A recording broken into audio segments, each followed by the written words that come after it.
पौराणिक कथा के अनुसार कश्यप ऋषि और उनकी पत्नी दिति के 2 पुत्र हुए, जिनमें से एक का नाम हिरण्याक्ष था तथा दूसरे का नाम हिरण्यकश्यप था।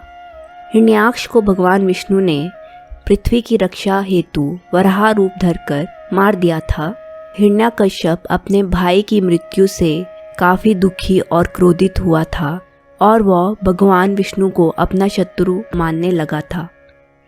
उसने सहस्त्रों वर्षों तक भगवान ब्रह्मा की कठोर तपस्या की। उसकी तपस्या से प्रसन्न होकर ब्रह्मा जी उसे वरदान देते हैं कि उसे ना कोई घर में मार सकता है और ना ही कोई बाहर, ना अस्त्र से और ना शस्त्र से, ना दिन में और ना रात में, ना वो मनुष्य से मर सकता है ना पशु से, और ना आकाश में और ना ही पृथ्वी में उसकी मृत्यु हो सकती है। इस वरदान के बाद हिरण्यकश्यप ने प्रभु भक्तों पर अत्याचार करना शुरू कर दिया। उसका आतंक इतना बढ़ गया कि देवता भी भयभीत हो गए। सभी देवताओं ने भगवान विष्णु से इस संकट से उबरने की प्रार्थना की। तब श्री हरि ने देवताओं को हिरण्यकश्यप के अत्याचारों से मुक्ति दिलाने का आश्वासन दिया। हिरण्यकश्यप का एक पुत्र भी था जिसका नाम प्रहलाद था। प्रहलाद बचपन से ही भगवान विष्णु का भक्त था। वह असुरों के बच्चों को भी विष्णु भक्ति के लिए प्रेरित करता था। जब इस बात का पता हिरण्यकश्यप को चला तो उसने प्रहलाद को विष्णु भक्ति छोड़ने को कहा। उसके मना करने पर हिरण्यकश्यप नाराज़ हो गया और अपने बेटे को कई तरह से यातनाएं देने लगा। लाख प्रयास करने पर भी भक्त प्रहलाद ने भगवान विष्णु की उपासना नहीं छोड़ी। फिर हार मानकर हिरण्यकश्यप ने अपने पुत्र प्रहलाद को मारने का निश्चय किया और अपनी बहन होलिका की मदद ली। हिरण्यकश्यप की बहन होलिका एक दुष्ट राक्षसी थी। उसे भगवान शंकर जी के द्वारा एक चादर प्राप्त हुई थी, जिसे ओढ़कर वह आग में बैठ जाती थी और आग उसका कुछ नहीं बिगाड़ पाती थी। इसी बात का फ़ायदा उठाकर वे भक्त प्रहलाद को जलाने के लिए उसके साथ आग में बैठी, पर होलिका पर से चादर उड़कर प्रहलाद पर जा गिरी, जिस कारण होलिका जलकर खाक हो गई और भक्त प्रहलाद भगवान श्री हरि की कृपा से बच गए। इसी उपलक्ष्य में बुराई पर अच्छाई की जीत के रूप में होलिका दहन किया जाता है और होली का त्यौहार मनाया जाता है। अपनी बहन की मृत्यु का समाचार सुनकर हिरण्यकश्यप भयंकर क्रोध में जलने लगा और उसने प्रहलाद को दरबार में बुलाया। भक्त प्रहलाद बड़ी नम्रता से दैत्यराज के सामने खड़ा था। उसे देखकर दैत्यराज ने उसे डांटते हुए कहा, मूर्ख, तू बड़ा उद्दंड हो गया है। तूने किसके बल पर मेरी आज्ञा के विरुद्ध विष्णु भक्ति की?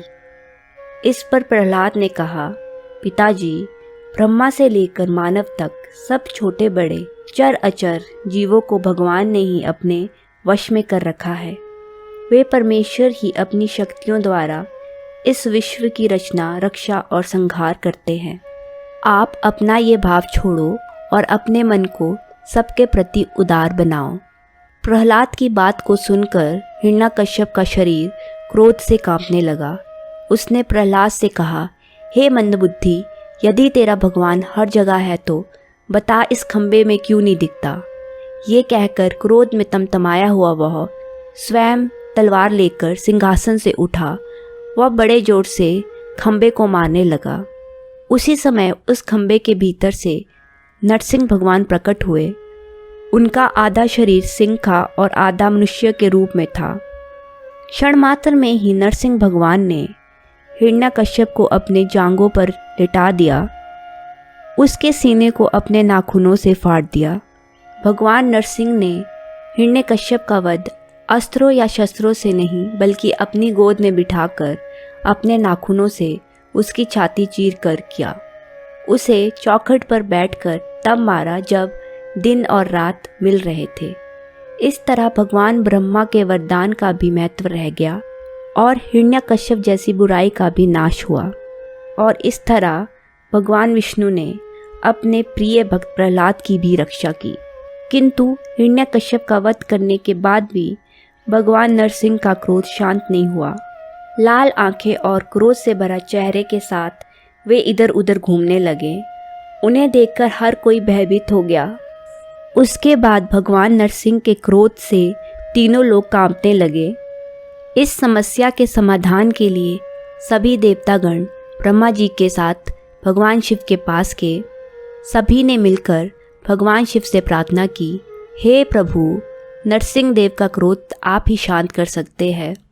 तब देवताओं के साथ भगवान शिव भगवान नरसिंह का क्रोध शांत करने के लिए उनके सामने आए, पर उस समय तक भगवान नरसिंह का क्रोध सारी सीमाओं को पार कर गया था। भगवान शंकर को सामने देखकर भी उनका क्रोध शांत नहीं हुआ, बल्कि वे स्वयं भगवान शिव पर आक्रमण करने दौड़े। उसी समय भगवान शिव ने विशाल ऋषभ का रूप धारण किया और भगवान नरसिंह को अपनी पूंछ में लपेटकर खींचकर पाताल में ले गए।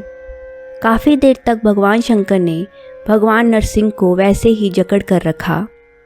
अपनी सारी शक्तियों और प्रयासों के बाद भी भगवान नरसिंह उनकी पकड़ से छूटने में असफल रहे।